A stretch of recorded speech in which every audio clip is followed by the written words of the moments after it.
이 국민의힘 입장에서는 첫 총리 후보자이기도 하고 그리고 김민석 의원이 계엄을 경고했기 때문에 계엄 실패한 측면도 있고 여러 가지 쌓인 게 많을 겁니다.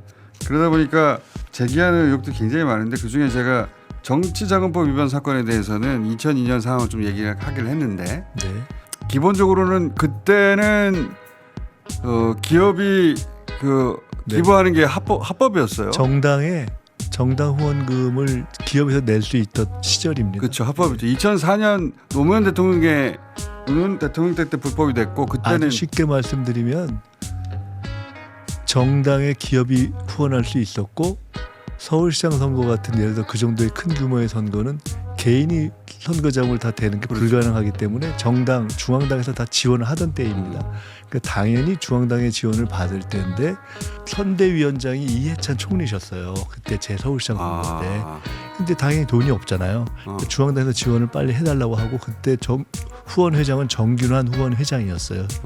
당시 원내총무라는 제도일 때 후원 회장이었는데 그러니까 후원 회장이 지원을 해줘야 되는데 그때는 기업들의 요청을 해서 지원을 해준 거예요.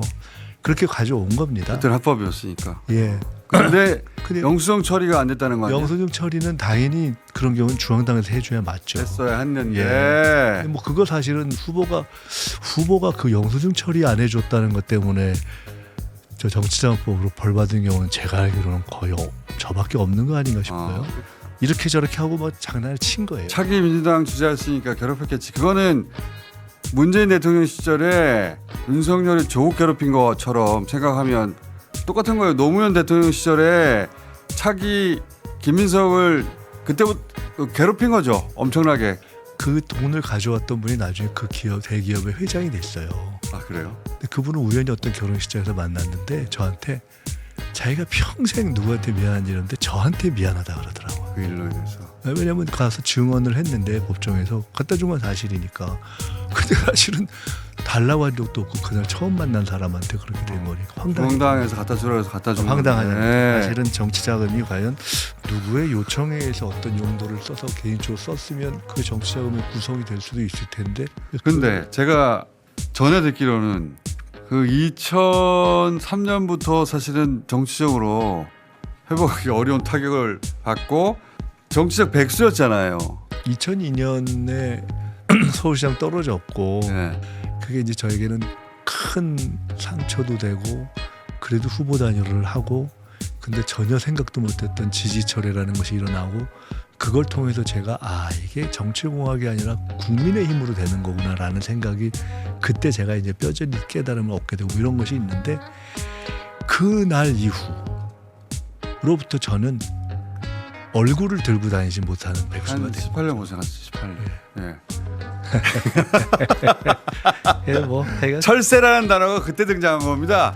네. 철새라는 단어가. 그저 신문에 제 얼굴 있고 양쪽에 새 날개 붙이고 뭐 이런 게 맞아요. 있었어요.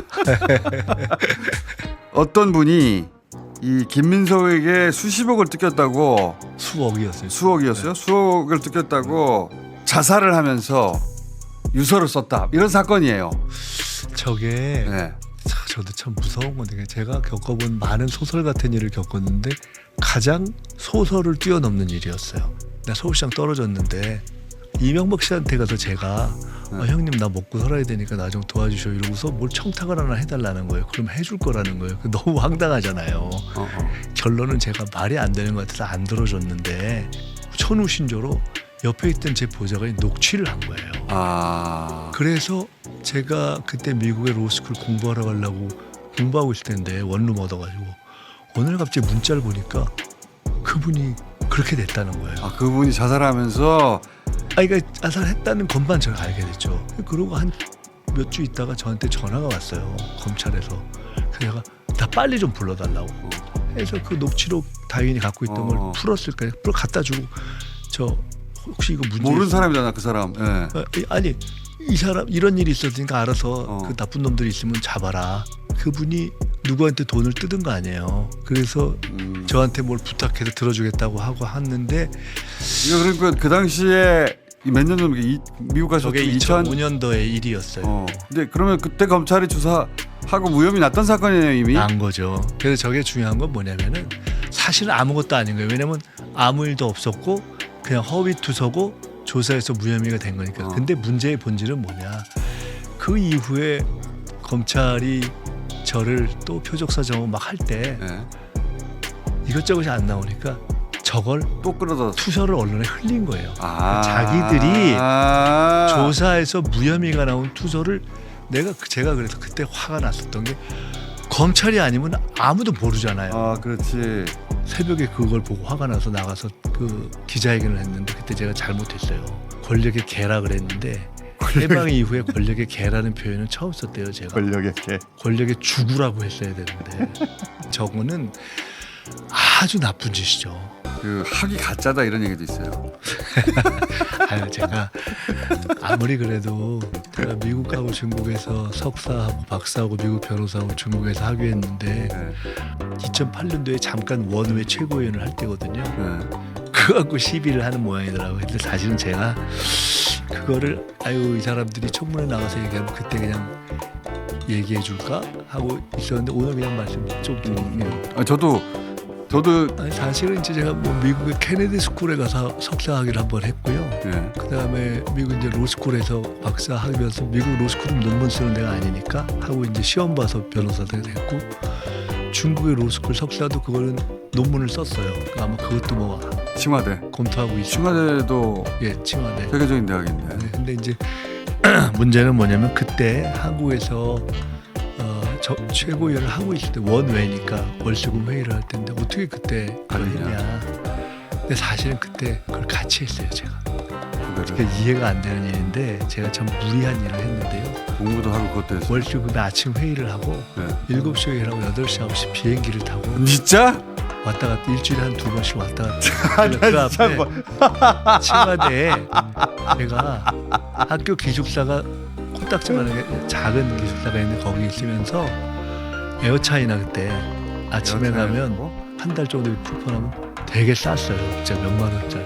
와. 이렇게 해서 일주일에 2번 월수금 회의를 한번 하고 한 2번씩 왔다 갔다. 방에서 월수금 회의를 하고 나머지는 회의 끝나고 난 다음에 비행기를 타고 어떤 날은 월요일 날 하고 가고 어떤 날은 월수하고 그래서 그 학위를 땄다고요? 그래서 수업을 다 했어요. 다 하고 시험 다 보고. 아니 미국 변호사를 왜 따셨어요? 미국 변호사는. 첫째는 아유 내가 혹시 그때는 이제 제가 정치할 거라는 다시 돌아올 거라는 전망이 없잖아요. 그때는 못 돌아올 가능성이 높았죠. 높았죠. 근데 네. 혹시 돌아오더라도 그냥 내가 벌어서 하고 두 번째로는 미국에 대한 공부를 하는 데 있어서 법 공부를 하는 게 미국에 대한 이해를 하는 게 제일 도움이 되겠다는 생각이 들어서 미국 헌법과 형사소송법에 대한 관심이 뉴저지주 변호사죠. 네 그렇습니다. 학력 과잉이에요. 죄송합니다.